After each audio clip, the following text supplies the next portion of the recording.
Be me, 26-year-old paralegal living in an expensive city. Rent is absolutely insane. Been looking for a roommate for months to split costs. Finally get a response from this guy named Marcus who seems perfect on paper. Clean, quiet, works night shifts at a hospital so we'd barely see each other. Meet him at a coffee shop to discuss the arrangement. He's polite, well-dressed, seems responsible.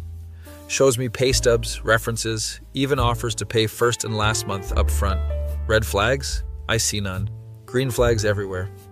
He moves in the following weekend with minimal stuff, just some clothes and a laptop. First week goes smoothly. Apartment is cleaner than when I lived alone. He does dishes without being asked, takes out trash, even bought groceries for both of us. Thinking I hit the roommate jackpot, tell my friends I found the perfect living situation. Second week, start noticing small things that seem helpful at first.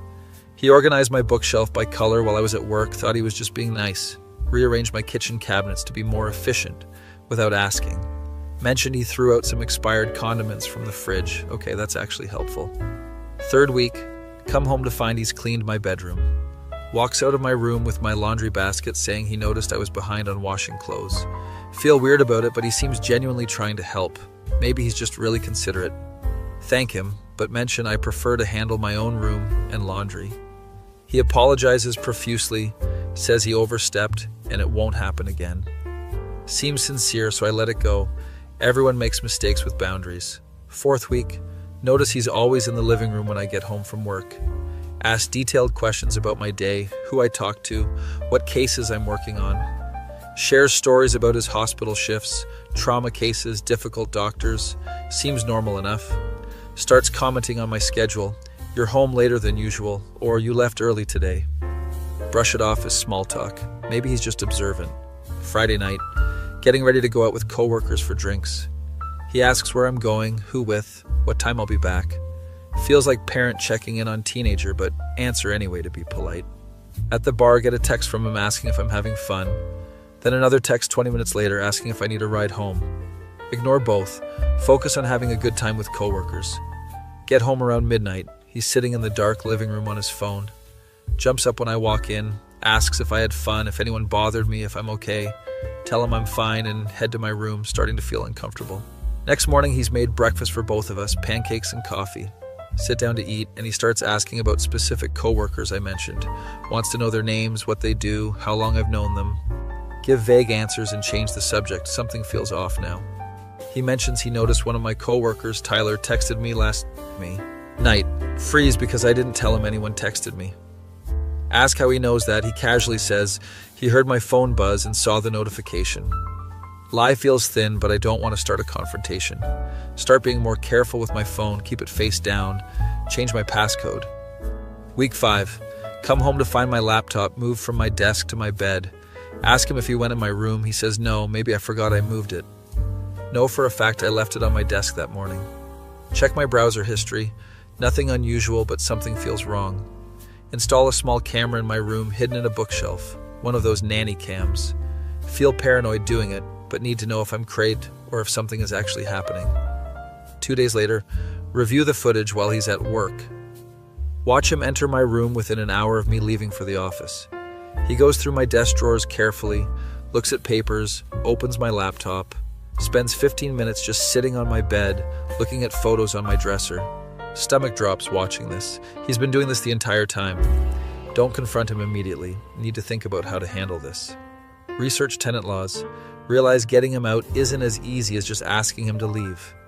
He paid up front, has rights as a tenant, would need formal eviction, which takes months.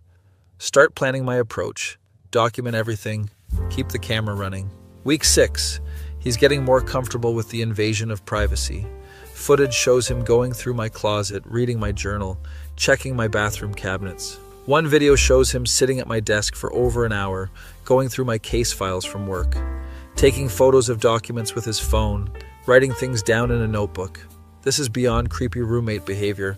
This is legitimately concerning. Decide I need to be smart about this. Can't just kick him out without proper process. Start being overly friendly, pretending everything is normal while I build my case. He seems to relax, thinks I don't suspect anything. Week 7. Invite my friend Nicole over to study for her grad school exams. He's unusually interested in her, asks tons of questions, offers her food and drinks. Nicole texts me later saying he was nice, but something felt off about him. Trust her instincts. Tell her not to come over anymore for now. He asks about her the next day, when she's coming back, if she has a boyfriend. Tell him she's busy with school, probably won't be around much. His face does this thing, like disappointment mixed with something else I can't identify. Week 8, come home early from work feeling sick. Hear him in my room talking to someone on the phone. Quietly approach and listen through the door. He's describing my daily routine to someone. Mentions what time I leave, what time I return, where I usually go on weekends. Talking about Nicole too, her schedule, where she goes to school. Back away slowly and leave the apartment. Sit in my car, shaking. Call the police non-emergency. Line, explain the situation. They say without proof of a crime being committed, there's not much they can do. Mention the camera footage. They say it might not be admissible since it's a shared living space. Suggest I file for a restraining order and formal eviction notice. Spend the night at Nicole's place. Tell her everything. She's horrified, wants me to move out immediately, but I can't afford to break my lease. Plus, I was here first. Why should I have to leave my own apartment? Decide I'm going to make him want to leave instead. Turn the tables. Week 9. Start implementing my plan. Be home more often. Make it difficult for him to enter my room unnoticed. Install a lock on my bedroom door. Tell him I'm doing it for privacy. He objects, says it seems unfriendly, mentions we should trust each other. Insist anyway. Get it installed while he's at work. His demeanor changes, becomes cold and distant. Stops the helpful roommate act, leaves dishes in the sink, doesn't take out trash. Fine by me. Prefer hostile roommate over creepy stalker roommate. Notice he's testing my door handle when he thinks I'm asleep. Hear it jiggling at 2 a.m., 3 a.m., sometimes multiple times a night. Start recording audio of this happening. Building evidence. Week 10, he's becoming more aggressive in conversations. Makes comments about how I've changed, how I used to be nicer, more trusting. Implies that I'm being paranoid and unreasonable about the lock. I gray rock him, give minimal responses, spend most time in my locked room. He starts bringing people over without asking. Random hospital co-workers, he claims. They're loud, stay late, clearly trying to make me uncomfortable in my own home. File a complaint with the landlord about the guests. Lease says visitors need approval. Landlord sides with him, says occasional guests are allowed. Week 11. Escalation happens fast. Come home to find my bedroom door lock removed lying on the kitchen counter.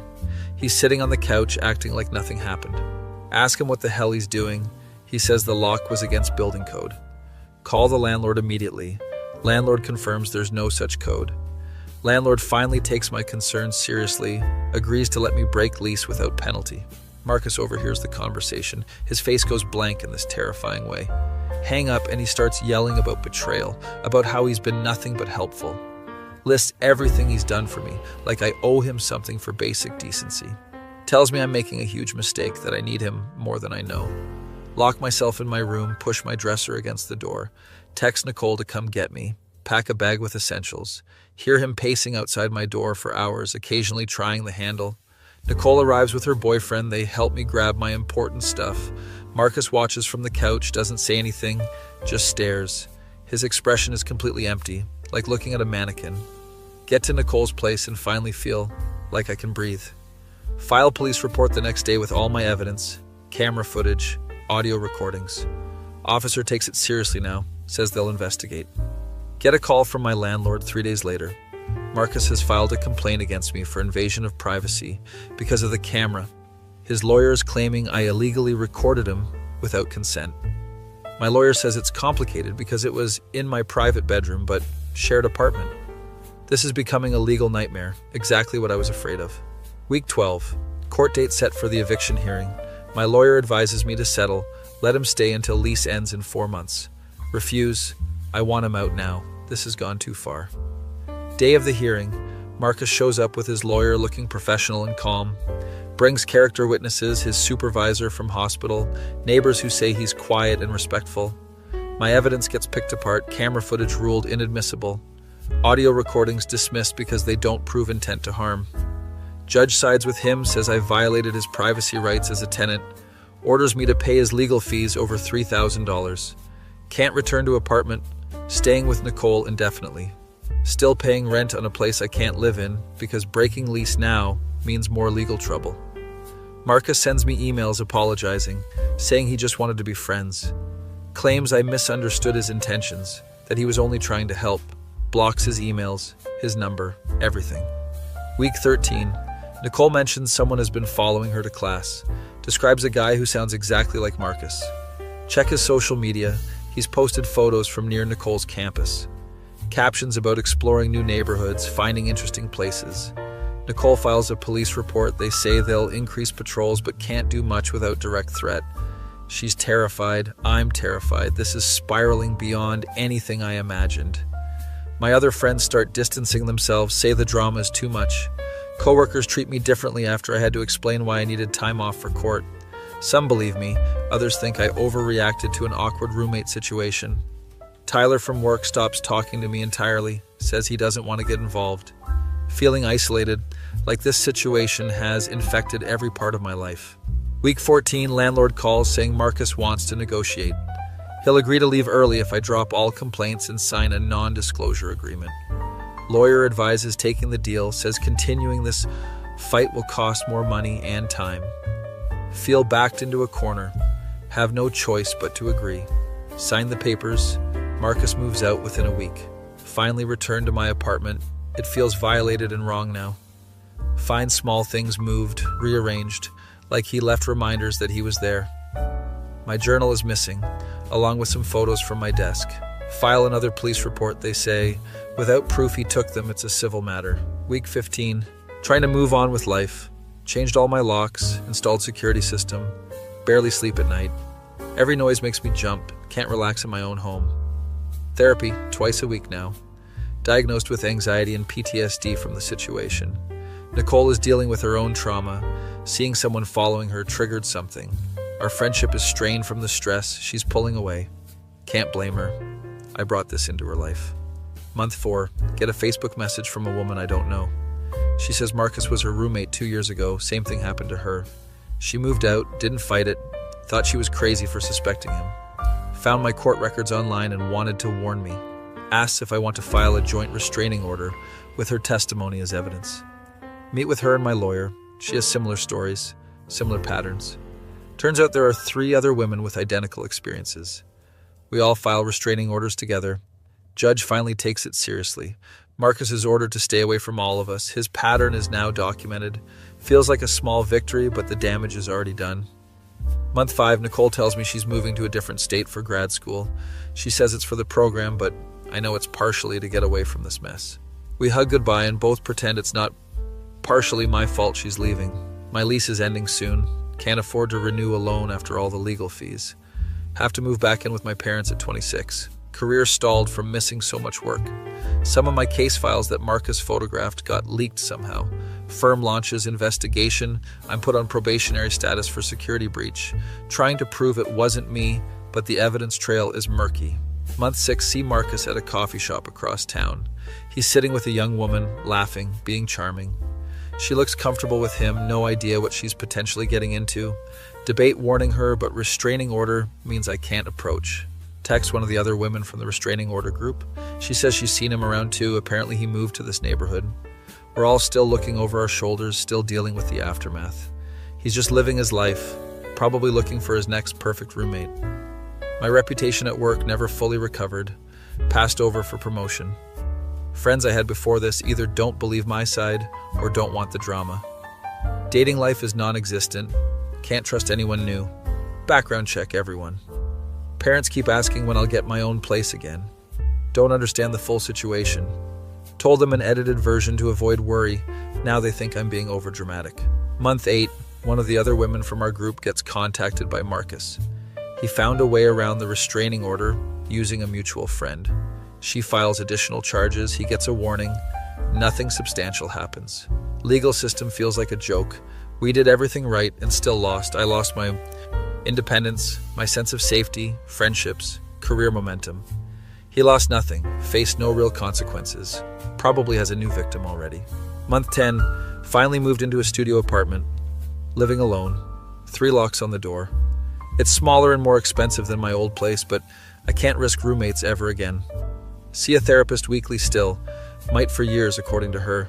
Check security cameras obsessively, recognize it's not healthy, but can't stop. Got a message from the woman I saw Marcus with at the coffee shop. She found my information through the court records after things got weird with him. Same pattern, same behavior. She's now going through what I went through. Tried to help her with resources, lawyers, advice from experience. She's young, early 20s, can't afford the legal battle. She just moved out and blocked him. Didn't document anything. He'll do this again to someone else. The cycle continues.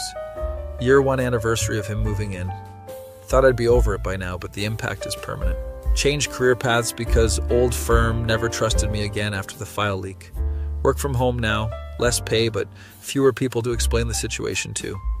Still have nightmares about finding him in my room, going through my things. Wake up checking that my doors are locked multiple times per night.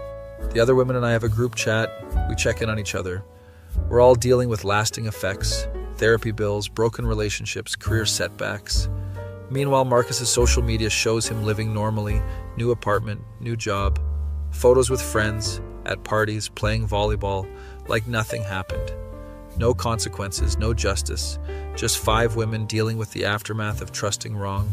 Got an email last week from another woman asking about my court case.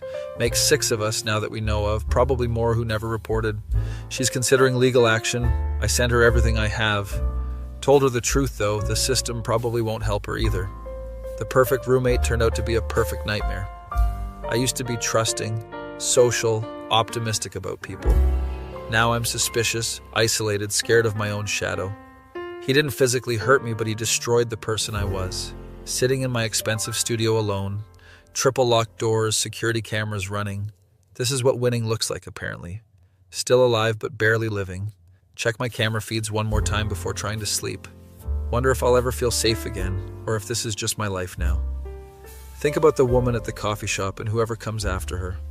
We tried to stop him, documented everything, followed every legal step.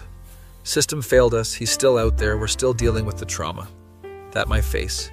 When you were looking for a roommate to split rent and ended up splitting your entire life into before and after. That feel when you realize some people are predators and the system isn't designed to stop them until after they've already destroyed you.